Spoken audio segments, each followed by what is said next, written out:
ಕಾರ್ಮಿಕರಿಗೆ ಉದ್ಯೋಗ ಸಿಕ್ಕಲಿ ಅಂತ ಹೇಳಿ 7,000 ಕೋಟಿ ಸಬ್ಸಿಡಿ ಕೊಟ್ಟಿರೋದು ಅವರಿಗೆ. ನಾನು ಸಾಮಾನ್ಯವಾಗಿ ಒಂದು ಹೇಳ್ತಿರ್ತಾನೆ, ಈ ನೇಕಾರರು ಬ್ರಹ್ಮ ಇದ್ದಂಗೆ ಹೇಳೋದು ಕೇಳಿಲಿ, ಅದು ಕ್ರಿಮಿನಲ್ ಕೇಸ್.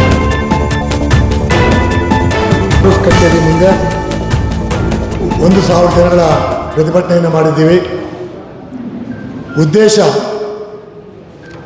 ಏನು, ದೊಡ್ಡಬಳ್ಳಾಪುರದ ಉದ್ದಿಮೆ ನಂಬಿಕೊಂಡು, ಮಗ್ಗದ ಉದ್ದಿಮೆ ನಂಬಿಕೊಂಡು ಕರ್ನಾಟಕ ರಾಜ್ಯಾದ್ಯಂತ ದೊಡ್ಡಬಳ್ಳಾಪುರದಲ್ಲಿ 1,00,000 ಜನ, ಗೊಡ್ಗೇರಿ ಒಳಗೆ ಒಂದು 15-20 ಸಾವಿರ ಜನ, ಆನೆಕಲ್ಲು ಒಂದು 20 ಸಾವಿರ ಜನ.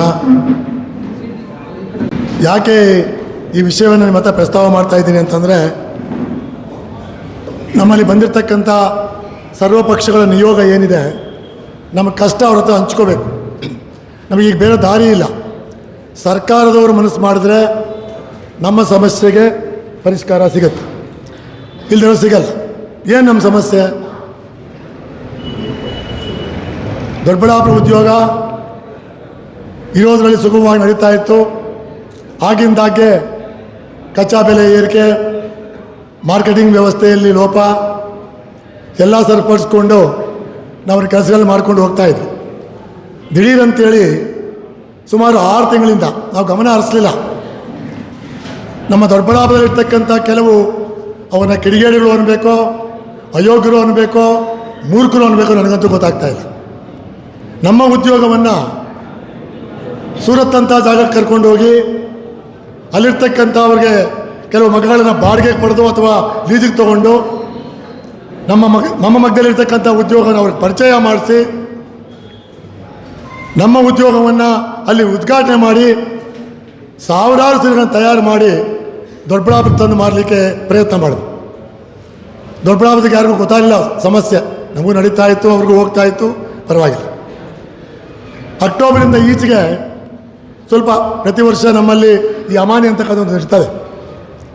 ಆ ಕಾಲದಲ್ಲಿ ನಾವು ಏನು 900 ಸೆಲ್ಫು 1,300 ರೂಪಾಯಿ ಏನು 4x1 ಮಾಡ್ತಿದ್ವಿ, 1,300 1,500 ರೂಪಾಯಿ. ಅದು ಹಂತ ಹಂತವಾಗಿ ಕಮ್ಮಿ ಆಗ್ತಾ ಬಂದು 750 ರೂಪಾಯಿಗೆ ತಂದು ನಿಲ್ಲಿಸಿ 700 ರೂಪಾಯಿಗೆ ತಂದು ನಿಲ್ಲಿಸಿದ್ದಾರೆ ಸೂರತ್ ಐಟಮು, 900 ರೂಪಾಯಿಗೆ ತಂದು ನಿಲ್ಲಿಸಿದ್ದಾರೆ 4x1. ನಮಗೆ ದೊಡ್ಡಬಳ್ಳಾಪುರದಲ್ಲಿ ಅಥವಾ ಆನೆಕಲ್ಲು ಗೊಡ್ಗೇರಿಯಲ್ಲಿ ಇರ್ತಕ್ಕಂಥವ್ರಿಗೆ ಒಂದು ಸೀರೆಗೆ ಅಸಲೇ 1,150 ರೂಪಾಯಿ ಬೀಳುತ್ತೆ. ನಾವು 900 ರೂಪಾಯಿನ ಮಾರಿಬಿಟ್ರೆ ಮೊದಲು ಮಗ್ಗ ಮಾರ್ಕೋಬೇಕು, ಆಮೇಲೆ ಮನ ಮಠ ಮಾರ್ಕೋಬೇಕು, ಮನೆಗಿರ್ತಕ್ಕಂಥ ಬಂಗಾರ ಮಾರ್ಕೋಬೇಕು. ಬ್ಯಾಂಕಲ್ಲಿ ಮಾಡಿರ್ತಕ್ಕಂಥ ಸಾಲವನ್ನು ಹೆಂಗೆ ತೀರಿಸ್ಬೇಕು? ಬ್ಯಾಂಕ್ನವರೇ ಬಂದು ಹರಾಜು ಹಾಕಿ ಅವ್ರನ್ನ ಮುಡ್ಕೋಲಾಗ್ತದೆ. ಈ ಎಲ್ಲದರ ವಿರುದ್ಧ ಸುಮಾರು 1 ತಿಂಗಳಿಂದ ಪ್ರತಿಭಟನೆ ಮಾಡ್ಕೊತ ಬರ್ತಾಯಿದ್ವಿ. ಅದರ ಅಂಗವಾಗಿ ದೊಡ್ಡಬಳ್ಳಾಪುರ ಟೆಕ್ಸ್ಟೈಲ್ಸ್ ವಿವರ್ಸ್ ಅಸೋಸಿಯೇಷನ್, ಹಿತರಕ್ಷಣಾ ಸಮಿತಿ ಮತ್ತು ದೊಡ್ಡಬಳ್ಳಾಪುರದ ಇತರ ನೇಕಾರ ಸಂಘಟನೆ ಒಳಗೂಡಿ ಸುಮಾರು ಸಭೆ ಸಮಾರಂಭಗಳನ್ನು ಮಾಡಿ ಏನು ಹೋದವಾರ ನಾವು ಜವಳಿ ಇಲಾಖೆಯ ಅಧಿಕಾರಿಗಳ ಹತ್ರ ಹೋಗಿದ್ವಿ. ಸ್ವಾಮಿ, ಕಾನೂನಲ್ಲಿ ಯಾವುದೇ ಕಾರಣಕ್ಕೂ ರೇಪಿಯರ ಮಗ್ಗದಲ್ಲಿ, ಅತ್ಯಾಧುನಿಕ ಮಗ್ಗದಲ್ಲಿ ಸೀರೆ ನೇಯ್ತಕ್ಕಂಥ ವ್ಯವಸ್ಥೆ ಇರೋದಿಲ್ಲ. ದಯವಿಟ್ಟು ಅದನ್ನು ತಡಿಬೇಕು, ನಮ್ಮನ್ನು ಕಾಪಾಡಬೇಕು ಅಂತೇಳಿ ಅವರನ್ನು ಕೇಳ್ಕೊಡಿ. ಅವರೊಂದು ಸಮಸ್ಯೆ ಹೇಳ್ತಾರೆ ನಮಗೆ, ಸತ್ಯನಪ್ಪ ಕಾನೂನಲ್ಲಿ ಅವಕಾಶ ಇದೆ, ಅದರಿಂದ ನಿಮಗೂ ತೊಂದರೆ ಆಗುತ್ತೆ ಅಂತಕ್ಕಂಥ ಕ್ವಶನನ್ನು ಹಾಕ್ತಾರೆ. ಏನು ನಮಗೆ ತೊಂದರೆ ಆಗೋದು? ನಮ್ಮ ತಾತ ಮುತ್ತಾತಕ ಸಂಪಾದನೆ ಮಾಡತಕ್ಕಂಥ 25-30 ಸಾವಿರ ರೂಪಾಯಿ ಮಗಕ್ಕೆ ಡಾಬಿನೋ ಕಂಪ್ಯೂಟರ್ ಹಾಕ್ಕೊಂಡು ನಾವು ನೇಯ್ತಾ ಇದ್ವಿ. ಅದರಲ್ಲಿ ಸರ್ಕಾರ ನಮ್ಮ ಕಡೆ ಗಮನ ಹರಿಸಿ 5,000 ರೂಪಾಯಿ ಒಂದು ವರ್ಷಕ್ಕೆ ಪೆನ್ಷನ್ ಕೊಡ್ತಾ ಇದೆ. ದೊಡ್ಡಬಳ್ಳಾಪುರ ಉದ್ಯೋಗ ಕರ್ನಾಟಕ ರಾಜ್ಯದಲ್ಲಿ ನೇಕಾರ ಉದ್ದಿಮೆ ಹಿಂದಕ್ಕೆ ಬಂದಿದೆ ಅಂತೇಳಿ ನಮ್ಮ ಘನ ಸರ್ಕಾರ ನಮಗೋಸ್ಕರ ಉಚಿತವಾಗಿರ್ತಕ್ಕಂಥ ಕರೆಂಟನ್ನು 10 HP ಕೊಡ್ತಾ ಇದೆ. ನಮಗೆ ಶಕ್ತಿ ಇಲ್ಲದಿರ್ತಕ್ಕಂಥ ಜನ, ಸರ್ಕಾರ ಎಲ್ಲೋ ನಮಗೆ ಸಹಾಯ ಮಾಡ್ತಾ ಇರುವಾಗ ಈಗ ಹೋಗಿ ಜವಳಿ ಆಫೀಸಲ್ಲಿ ಹೋಗಿ ಹೇಳಿದಾಗ, ಸರ್ ನೀವು ನಿಲ್ಲಿಸಬೇಕಾಗುತ್ತೆ ಅನ್ನೋ ಯೋಚನೆ ಮಾಡಿ ಅಂತಕ್ಕಂಥ ಕ್ವಶನನ್ನು ಹೇಳ್ತಾರೆ. ನಾನು ಅವರಿಗೆ ಸ್ಪಷ್ಟವಾಗಿ ಹೇಳಿಕೆ ಇಷ್ಟ ಬೀಳ್ತೀನಿ, ಇಲ್ಲಿ ಸಮಸ್ಯೆ ಬಂದಿರತಕ್ಕಂಥದ್ದು ಗುಡಿ ಕೈಗಾರಿಕೆಯ ಉದ್ಯೋಗಕ್ಕೆ. ನಾವು ಯಾರೋ ಮಿಲ್ನವರು ಅಥವಾ ಕಂಪ್ನಿಯವ್ರ ಬಗ್ಗೆ ನಾವು ತಲೆ ಕೆಡಿಸ್ಕೊಳ್ಳೋಕೆ ನಾವು ಅಡಿಯಿಲ್ಲ. ನಮ್ಮ ಸಮಸ್ಯೆ ಬಂದಿರತಕ್ಕಂಥದ್ದು ಯಾವುದು? ಗುಡಿ ಕೈಗಾರಿಕೆ. ನಮ್ಮ ಮಗಳೆಲ್ಲ ಸೇರಿದ್ರು 1 ಲಕ್ಷ ರೂಪಾಯಿ ಇಲ್ಲ, ಇನ್ಕ್ಲೂಡಿಂಗ್ ಡಾಬಿ, ಅವ್ರದ್ದು 25 ಲಕ್ಷ ರೂಪಾಯಿ ಮಗ್ಗ. ಇವ್ರು ಹೇಳ್ತಾರೆ ನೀವು ಅಪ್ಗ್ರೇಡ್ ಆಗಬೇಕು. ಏನು ಅಪ್ಗ್ರೇಡ್ ಅಂದರೆ? ಅಪ್ಗ್ರೇಡ್ ಅಂದರೆ ಏನು? ಆಧುನಿಕತೆ ಅಂದರೆ ಏನು? ಸಂತೋಷ. ಏನು ದೊಡ್ಡಬಳ್ಳಾಪುರದಲ್ಲಿ ಇರ್ತಕ್ಕಂಥ ಅಯೋಗ್ಯರು ತಪ್ಪು ತಿಳ್ಕೊಬೇಡಿ ದಯವಿಟ್ಟು. ಏನು ತಗೊಂಡೋಗಿ ಸೂರತ್ತಲ್ಲಿ ನಮ್ಮ ಉದ್ಯೋಗವನ್ನು ಪರಿಚಯ ಮಾಡಿಸಿದ್ರು. ಅಪ್ಗ್ರೇಡ್ ಆಗಲಿ, ವಿರೋಧ ಇಲ್ಲ. ಅಲ್ಲ ಸ್ವಾಮಿ, ಅಲ್ಲಿ ಹೋಗಿರ್ತಕ್ಕಂಥ ಜನ ನೀವು ಆ ಮಗ್ಗಗಳಿಗೆ 3,000 ರೂಪಾಯಿ ಮಾಡ್ತಕ್ಕಂಥ ಸೀರೆನ ಆಯ್ಕೆ ಮಾಡ್ಕೋಬೇಕಾಗಿತ್ತು. ದೊಡ್ಡಬಳ್ಳಾಪುರದವರು ನಾವೇನೋ ಕಷ್ಟ ಬಿತ್ಕೊಂಡು 700, 800, 1,000 ರೂಪಾಯಿ, 1,000 ರೂಪಾಯಿ, 1,000 ರೂಪಾಯಿನ ಮಾಡ್ಕೊತಾ ಇದ್ರೆ ಅದೇ ಬೇಕಾಗಿತ್ತ ನಿಮಗೆ? ನಾಚಿಕೆ ಆಗಬೇಕು ನಿಮ್ಮ ಜನ್ಮಗಳಿಗೆ. ದಯವಿಟ್ಟು ಅರ್ಥ ಮಾಡ್ಕೊಳ್ಳಿ. ಸೀರಿಯಸ್ ಆಗಿ ಹೇಳ್ತಾ ಇದ್ದೀವಿ ನಾವು. ನಮ್ಮ ಬಡವರ ಹೊಟ್ಟೆ ನೋವು ಕೈಗೆ ಬರ್ತಾ ಇದೆ. ದಯವಿಟ್ಟು ಅರ್ಥ ಮಾಡ್ಕೊಳ್ಳಿ. ನಾವು ಬೀದಿಗೆ ಬಂದಿದ್ದೀವಿ, ನಿಮ್ಮ ಗಾಡಿ ತಡೆದಿದ್ದೀವಿ, ಡಿಪಾರ್ಟ್ಮೆಂಟಿಗೆ ಕೊಟ್ಟಿದ್ದೀವಿ. ಡಿಪಾರ್ಟ್ಮೆಂಟ್ ಅವ್ರು ಸೀಸ್ ಮಾಡಿದ್ರು, ಚೆಕ್ ಮಾಡಿದ್ರು, ಕೆಲವು ಬಿಲ್ ಸರಿಯಾಗಿರೋ ಬಿಟ್ಟರು, 2,80,000 ರೂಪಾಯಿ ಫೈನ್ ಹಾಕಿ ಕಳಿಸಿದ್ರು. ಇಷ್ಟೇ ಕತೆ, ಮುಗೀತು. ದಿನ ಬೆಳಗಾದರೆ ಆ ಕೆಲಸ ನಾವು ಮಾಡ್ಲಿಕ್ಕೆ ಸಾಧ್ಯನಾ? ದಯವಿಟ್ಟು ಅರ್ಥ ಮಾಡ್ಕೊಳ್ಳಿ. ಸ್ನೇಹಿತರು ಫೋನ್ ಮಾಡ್ತಾರೆ, ಅಣ್ಣ ಅಲ್ಲೊಂದು ಮೂಟೆ ಬರ್ತಾ ಇದೆ, ಮೂಟೆ ಅಣ್ಣ ಇಲ್ಲಿ ಬಂತು.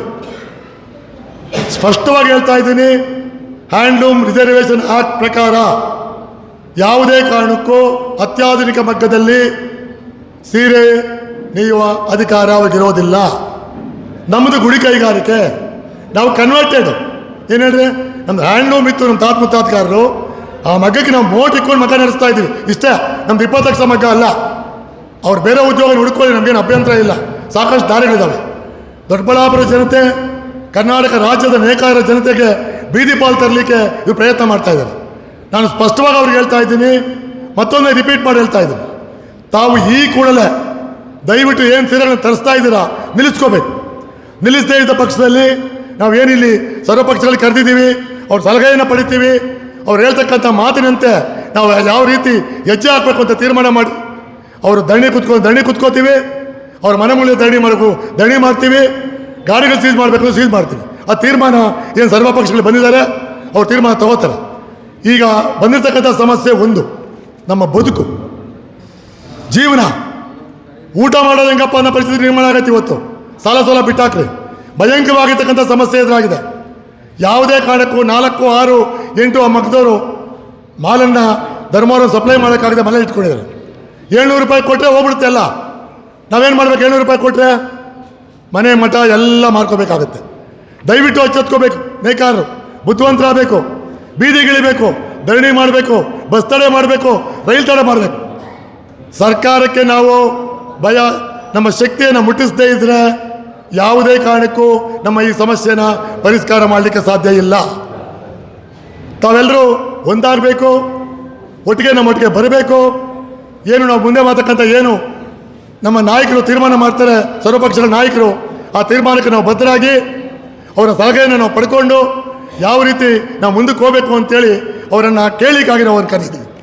ಈ ವಿಚಾರಕ್ಕೋಸ್ಕರ ದೊಡ್ಡಬಳ್ಳಾಪುರ ನೇಕಾರ ಪರವಾಗಿ ಎಲ್ಲ ಅತಿಥಿಗಳಿಗೆ ಹೃತ್ಪೂರ್ವವಾಗಿರ್ತಕ್ಕಂಥ ವಂದನೆ ಅರ್ಪಿಸ್ತಾ ಇದ್ದೀನಿ. ಬಂಧುಗಳೇ, ಇಷ್ಟು ವಿಚಾರವನ್ನು ನಿಮ್ಗೆ ತಿಳಿಸಿದ್ದೀನಿ.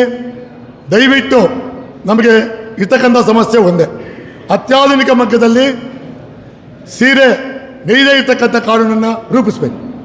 ನೀವೇನು ದೊಡ್ಡವರು ಬಂದಿದ್ದೀರಾ, ಅದು ತೀರ್ಮಾನ ಮಾಡಿ ನಮ್ಮ ಸಲಹೆ ಕೊಡಬೇಕು ಅಂತೇಳಿ ತಮ್ಮಲ್ಲಿ ಸವಿನಯವಾಗಿ ಕೇಳ್ಕೊತೀನಿ.